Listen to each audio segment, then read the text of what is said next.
Hello, and welcome to the Voices of the Underheard podcast, where we aim to reduce stigma by leaning into stories and experiences of people who have been incarcerated.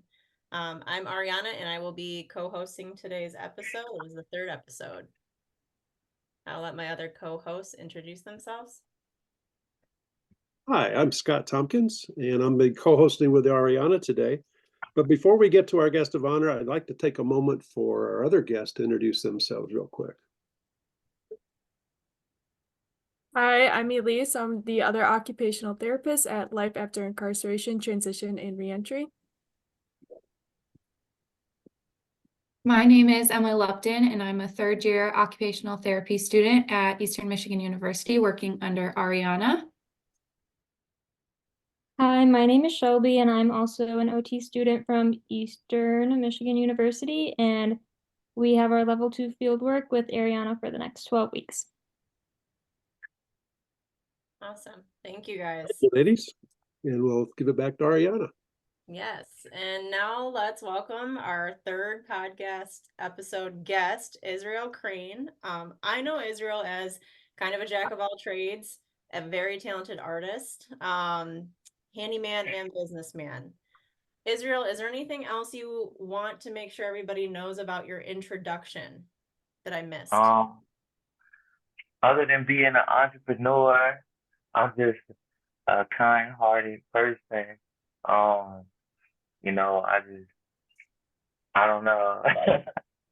I love it. That's a good addition, a kind-hearted person and an entrepreneur. Awesome. I love it. So, Isreal, I wanted to give you kind of like about 3 minutes or less to be able to give your story and give us your background. Tell us a little bit about yourself. Okay, so born and raised in Detroit. I stayed out there for I think we stayed out there till I was like in middle school. I moved to Ann Arbor, and then I went to Slauson Middle School. Um, it was funny because when we left Detroit, I was so dismayed. I was just hurt. I was gonna leave all my friends, but it was fun coming out to Ann Arbor, because Detroit, you predominantly black. You only get to grow up in a circle of an area, and you only get to meet the neighbor or until you branch out and move your own way. So that kind of exposed me to being um introduced to other nationalities, other people, and other cultures and stuff. So I moved out there when I was in sixth grade. And like I said, I went to Slauson Middle School. And then I kind of moved around from there. I did seventh and eighth grade, like a little bit of my seventh and eighth grade at Forsyth. So that's a different middle school. And then I moved around and stayed deeper in Ann Arbor, and I went to Skyline. My brother actually went to Pioneer, and it was kind of like a feud because that was the new high school that they were building in Ann Arbor. So me and my brother had this little feud thing too, but it was good. It was good competition. He was on a football team, I was on a football team. We just wanted to rack up stats, and that was just all it was about. Just supporting each other. After that, I did get into a little trouble. Just trying to find my way as a kid. I met the wrong group of people, but I kind of stayed headstrong in who I was. But I went to a boys' home in Pennsylvania, and the system, Washington County, and I had this one probation officer, and even to this day, her name is Ms. Jeffries, and it's funny because I I was an outspoken kid, so I told her, I was like, "You're not doing nothing for me. I don't know what I'm gonna do with my life," and I was just like so lost as a kid, but. She was like, "Oh, you don't think I'm doing something for you?" So she put in recommendations for me to go to this boys' home or whatever. And so I think my commitment day, so your commitment is like basically your sentence, basically. So my sentence was only maybe a year and a half, and I was in high school at the time. And so afterwards, the Glen Mills program actually has this thing where after you're a committed student, like you have the option, if your athletics, your grades, and everything is up to par, they have the option to pick you up on a scholarship basis. And they had 12 houses. They all were named after presidents and wherever. I stayed at the Taylor House. So the actual director of the Taylor House, he was a basketball coach. So he was real into sports and everything. So excelled in wrestling, powerlifting, and football. And so they allowed me to stay extra beyond my commitment. And everybody at the school was like, "Oh, why would you want to be forced to be locked up and stuff like that?" They were seeing it the wrong way. And I tried to let people know, like, this is the basis of our lives. High school is where a lot of us, either excel or, just stay stagnant, go down from there. So I just wanted to give myself the best landing start to, landing pad to push off. So I did that and got accepted into doing that. I was in the running for being valedictorian, everything. I actually was the campus treasurer.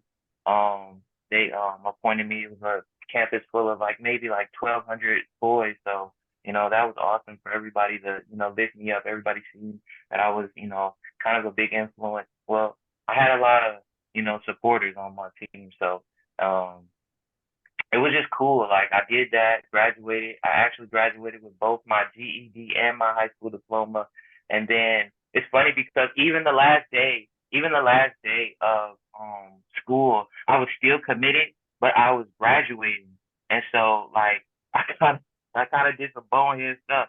There was a guy that was actually on the basketball team, and he was in my Taylor housing, and his mom came to visit him. It was the last day of his graduation. People were allowed to leave, but since I was from Michigan and it was Pennsylvania, I really had to board a plane and go see my family or whatever. But I was no longer committed, so it was nothing that they could do. So I got in the back seat of the car and I kind of laid down. And then the head guy, he kind of came over to the car, said some words and stuff. And then I stayed kind of hidden up between the seats. And then I left with him.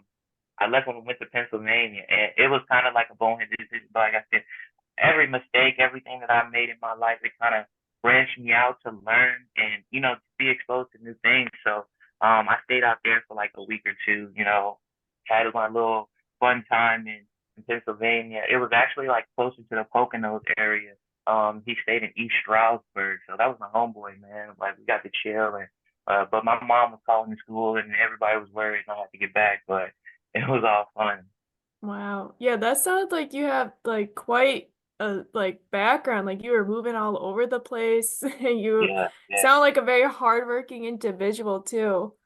Yeah, I got a whole lot of scholarships out of it. It was great, Eastern Michigan, Delaware State University. I got a whole lot of scholarships, but it kind of after high school, I didn't have that support system right there in my face. So I kind of branched out, did my own thing, and I ended up kind of face planting, but in a good way because it led me on my first entrepreneurship. I started working for myself then and started doing construction and stuff like that. So it kind of built me to be independent.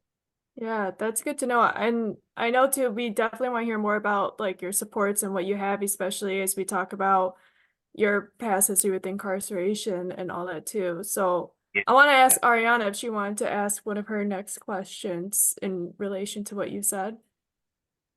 Yeah, I do. So my next question is related to kind of the day-to-day. So while incarcerated, were you incarcerated here in Michigan as well, or was this just in Pennsylvania during your high school Well, year?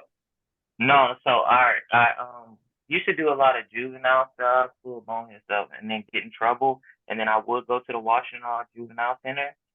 They have a great staff system, a lot of, people who support their, youth in the community. Mr. Jack, there's so many that I'm forgetting, but it's a lot of people that really support people. I actually reached out to a couple of them because I have two kids now, and one of them wasn't doing so good in school, Makari, and we took him up there, and Mr. Hawkins, he actually sat down. He brought a counselor from the back, and we actually went in the meeting room. And it's just so crazy, years later, how people really stick with you and really support you. And that man mentored my kids, on his suspended day, and he really sat down and talked to my son, and everybody just really stayed with me, and that's just love for me. Awesome. I love it. So can you tell whoever's listening to this podcast today, from your perspective, what is the day to day like for someone who is incarcerated, especially thinking about there are people that don't know what the inside of a facility even looks like. So could you kind of walk But someone through like what it feels like, what it looks like, what you do? well, like I'm not gonna lie. I've been incarcerated in about 2 states and maybe 6 or 7 different facilities, 8, if I kind of go back to juvenile stuff. So it's typically you've been there, if for the first time your heart's racing, you pumping, you don't know what's going on. To be honest with you, every time I go into somewhere new, I always have the same system in my head of the previous place. So I don't kind of get as anxious anymore. But just to, to someone else who just wanted to know about what it is like, you go in, you get processed. It's a whole lot of paperwork. So that first day is really busy. You're gonna be tired at the end of the day. So when you actually do finally get to your bed, you're gonna go straight to sleep. But you get processed in, whatever clothes you have on, you might get changed out, get into their uniforms. They give you your toiletry items. Um, they make sure you go through a lot of health paperwork and stuff because they want to make sure that healthcare is something that's big. But if you do not speak and stuff like that, and make sure I don't know how that's happening. That's cool. But if you if you make sure that everything's tip top shape, like you can get the support you need, and that's something that I would say about the justice system. Like if you stay on them, push paperwork, there is things that you can do, but people are scared to, speak out and, do things for themselves independently, but you go through the areas of the health and then mental health evaluation. You kind of get a little initial little thing right there. And then you go to your block. Your block is, wherever you're housed at, and then your actual cell. Like some people just, get their things from their first day, like I said, go to sleep. I like to mingle around. I like to know where I'm at. I like to, talk to people.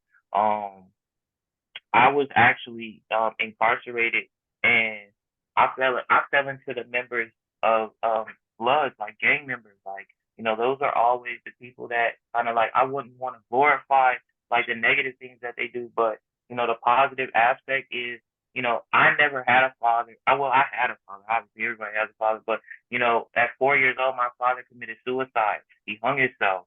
So losing a father at a very young age kind of really like shattered my whole dreams. Like they used to see like kids like with their dads after school and they were going to get ice cream or, stuff like that. And it kind of like, low key hurted my feelings. But, I kind of always took that for motivation to keep going because now I got to be 10 times as the person because I don't have that sponsorship like a father would give his son or anything like that. So, they always took to me and supported me, whether I was doing athletics or anything like that. But, that's where I get my leadership from because they made me an outspoken person. I feel like today they instilled like a few morals and characteristics that I just live with it throughout my whole life. Yeah. And just that process, that's what it's like. A cell is really bad. Bunk beds, as close as you could be. I don't know. It's people, the toilet sinks right there next to your head. It's really depressing. You don't want to go. It's terrible. Thank you. And actually you touched on the next thing I wanted to ask about, which was the healthcare bit. So you were saying that like if you really push and keep asking about stuff, you can get things addressed. I'm interested in hearing about your experience with healthcare in general while incarcerated. Oh man. So man, I used to be like just in the mix, but a person who really like goes to the doctor and stuff like that, that wasn't really my concern. But when we all get sick and we all have stuff, you definitely want to get seen then and there. Just like, if you were on the out, you want to go to the hospital if you were sick. So, their process is writing request forms, medical request forms, whatever. You get it approved and then you have to wait to get it on the medical actual docket so that you could be, transported, moved from place to place and stuff like that. And then it's just after that, you just try to like tell the doctor or nurse as much as you can, in that time frame where you have that open ear, and then just fill them up with so much stuff that you can.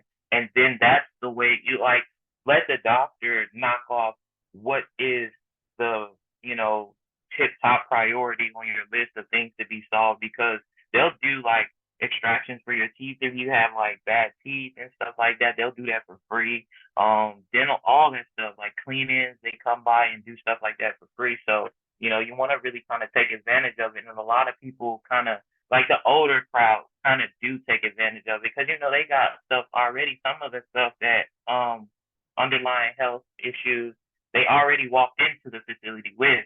So, they just don't want it to get bad or, stuff decline, have their health decline while they're incarcerated. So they just stay tip top on their medicine. But I think that health wise, the biggest thing is mental health.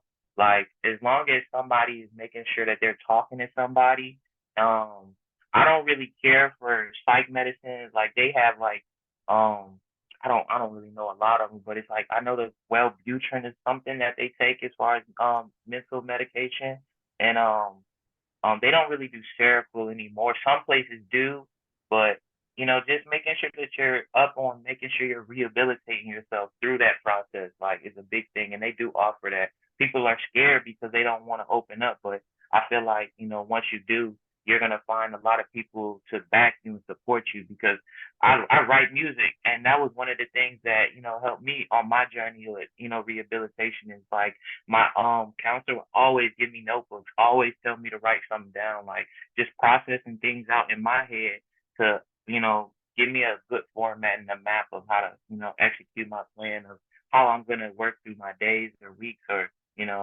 years if I needed to. So it is people that support you. Yeah. Well, thank you too for touching on the mental health piece because I agree. I do think that is a big deal, and a big part of healthcare in general. It sometimes is missed. Scott, I'll hand it over to you for the next question. Sure. Yep. Isreal, I was kind of curious. You're familiar with what a stigma is, right? A stigma is kind of like almost like a badge of dishonor for folks who come home from jail or prison. So you come back to the community, and then sometimes you have things kind of stacked up against you. Yeah, you do. What kind of things affected you in terms of like a stigma when you came home? Well, I don't really like to toot my own horn, but like I'm one of the people that are more articulate, kind of took the time out and read books and, things of knowledge, because I feel like knowledge is power. So no one can ever take what you have in your mind. So the outside form, the outside image is only to be judged, you know what I'm saying? So when I walk into an establishment, I have the stigma of, gang member. Like I just told you, though that stuff is true, but I don't focus on violence. Like I'm more focused on the enrichment of my community. You know what I'm saying? That's why I want to attach myself to as many supportive things in the community as I can to overturn that light of, oh, these people that coming home, they're murderers, they're gang members, they're robbers, they're people, but they're also fathers, they're sons, they're uncles, cousins. Like, so they're also people who watch us, and the things that we sit and have to ponder on being in the cell is being judged. So it's harder to get jobs, and that's the things that I had to come across, is that people, no matter how you want to be seen or portray yourself as, like they're always still gonna take that on the book record. You know what I'm saying? Like they're gonna still see that, oh, you've been convicted of this, and that, and you've been in the system for this long. Like, and they're all gonna, oh, you're institutionalized. You don't know how to, operate in a setting as a work environment to, customer service, be in front of people, stuff like that. And it's crazy because this is a statistic that a lot of the inmates throw around.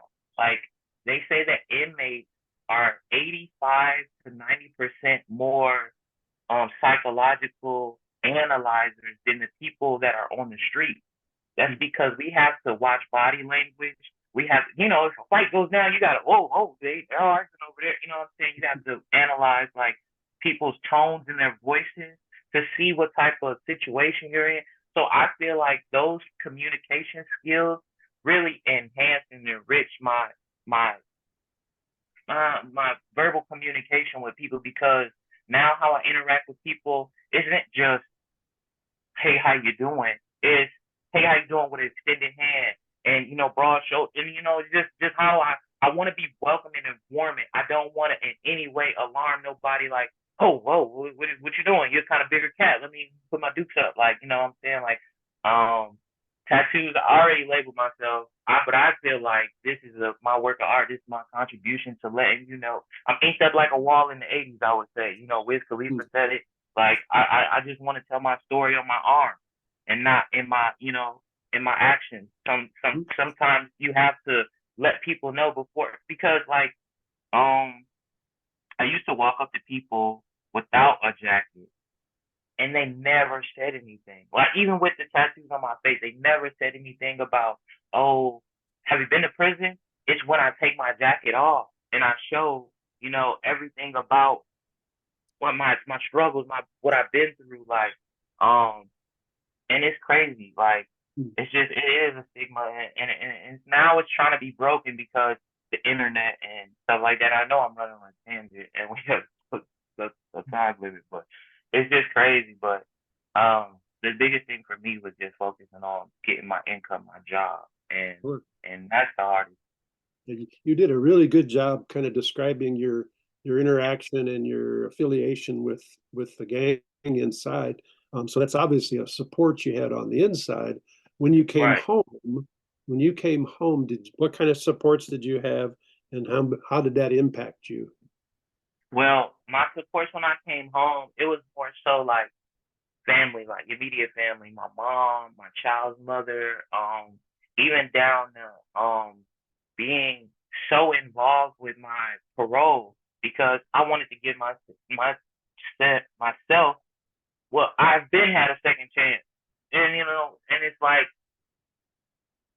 a little bit about my case was that, I had a shooting case.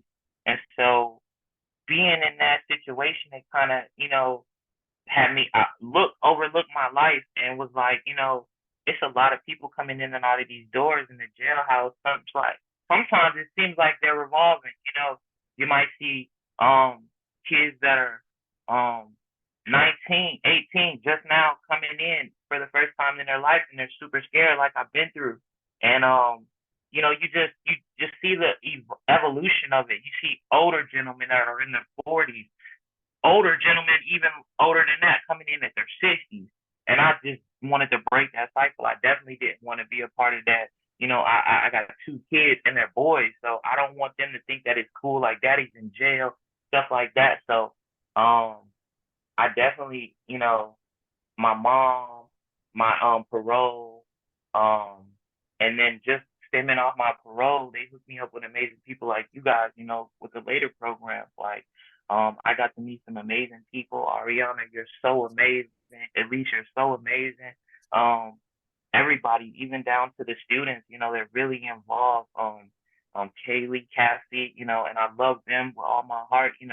They take their time with individuals and really, break down the behavioral aspect with the communication aspect, the everyday lifestyle of what you're gonna face.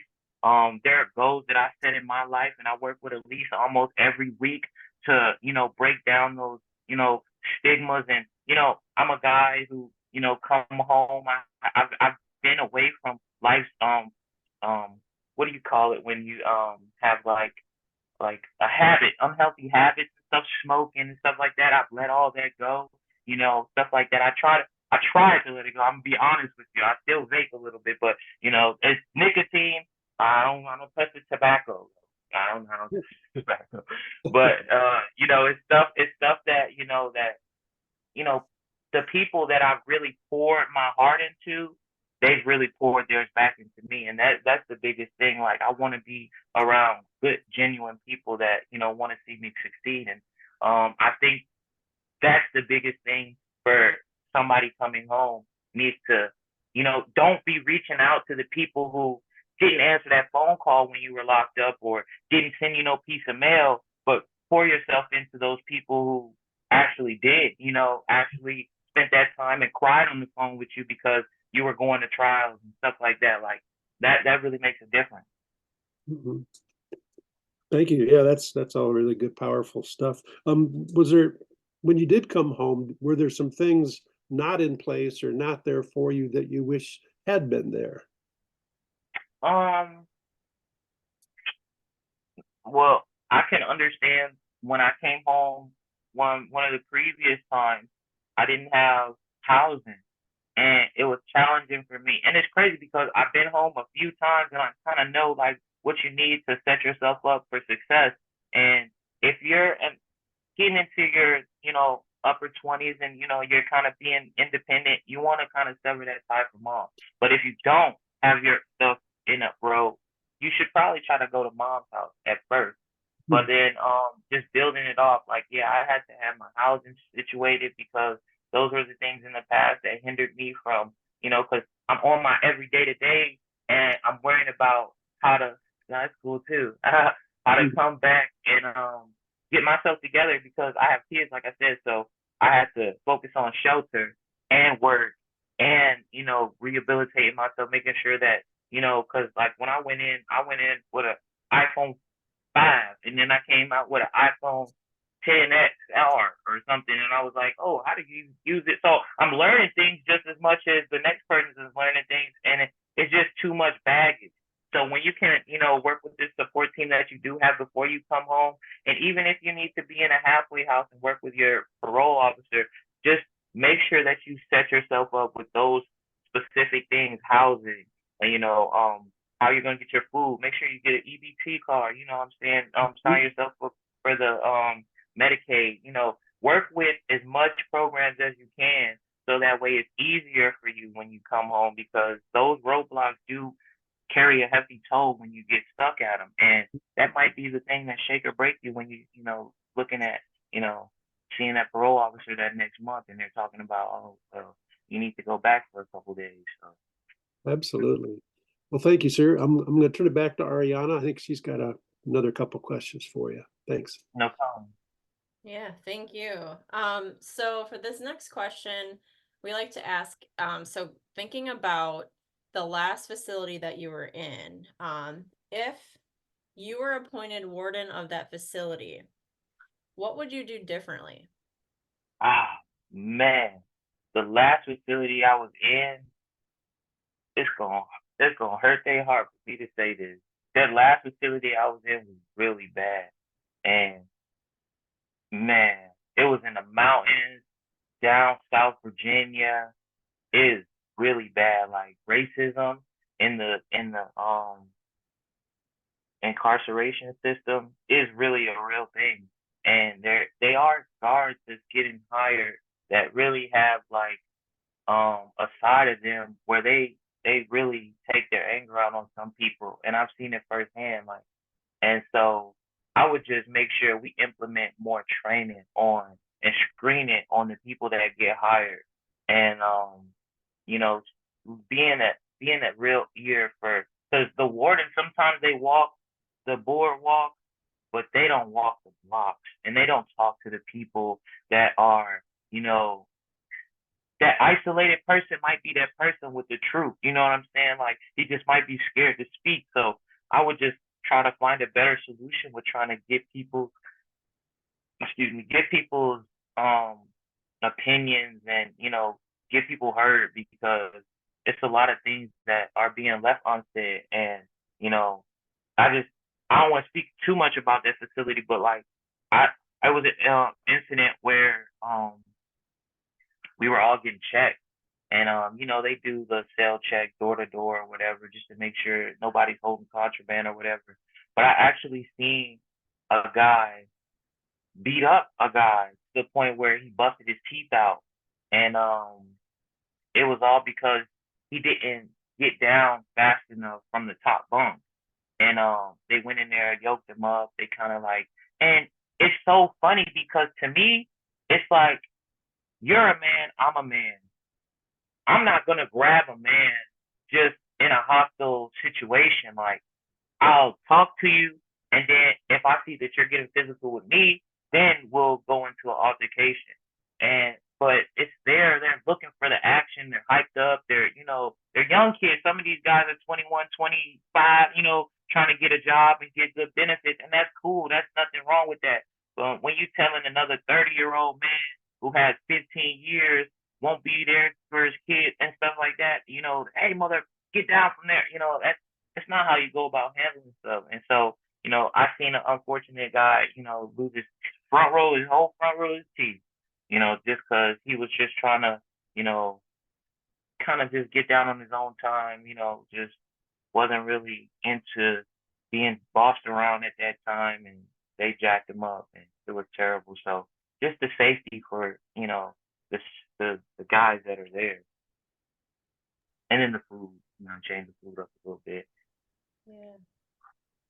So thank you for that. So it sounds like a lot of that had to do with like certain trainings and safety for the guys, but also you mentioned like the warden and maybe others like lending that listening ear. So people that you can talk to, even Yeah.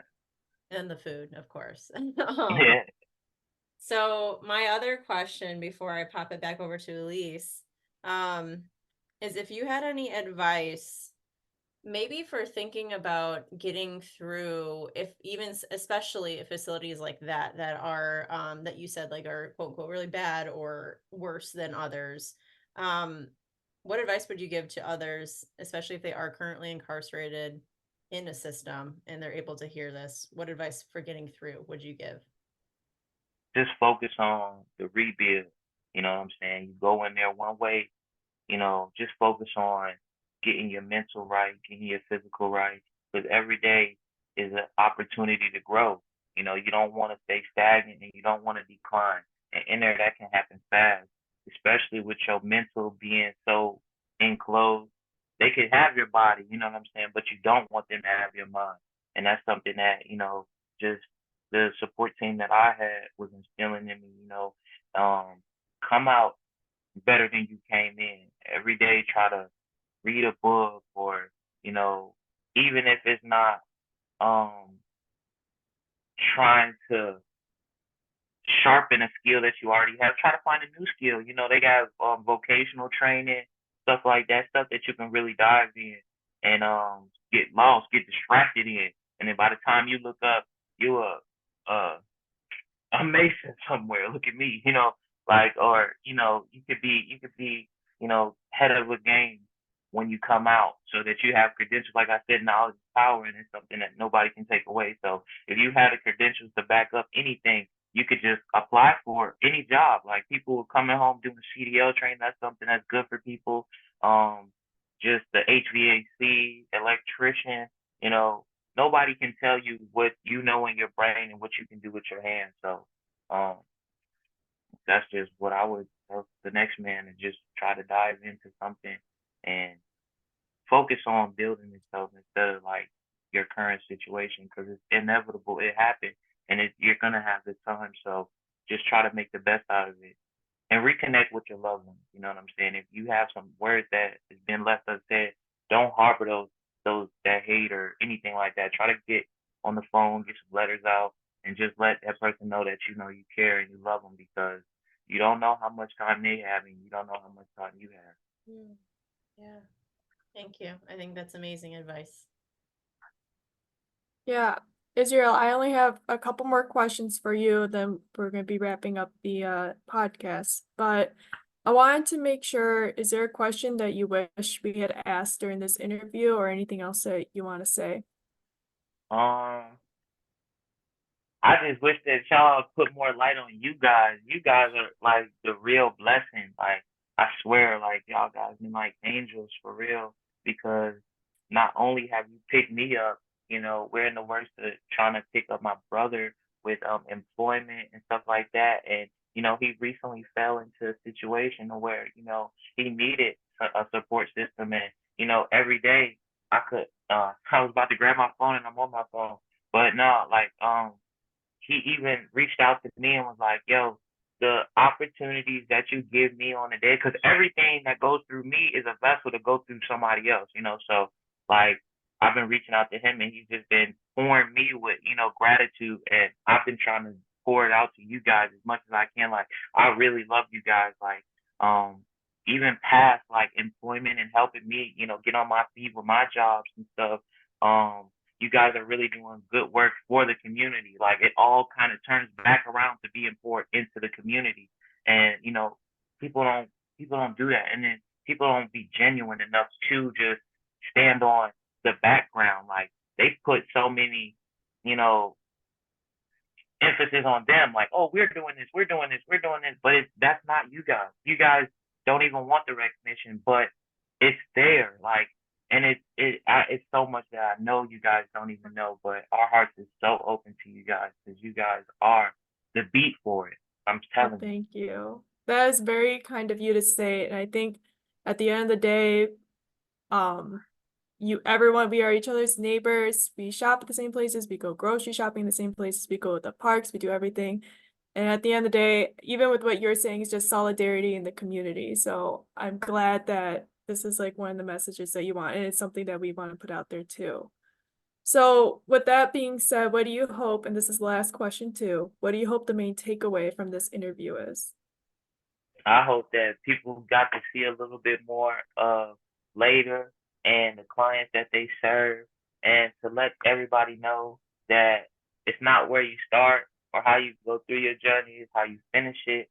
And just to keep everybody's heads and high, you know, spirits, high hopes, high support. It's your boy Izzy. You know, you can always come to me if you see me on the street. And, you know, and if you see me out there picking up the highway, please don't litter. Yeah, I totally agree. Thank you Yes. so much for today. We really appreciate everything you said. You gave us very valuable and unique perspectives on questions and responses we truly not have heard before. So thank you for being vulnerable and sitting here and taking this time. I think what you gave us today is very impactful and Oh, like honestly powerful. So thank you again. no problem.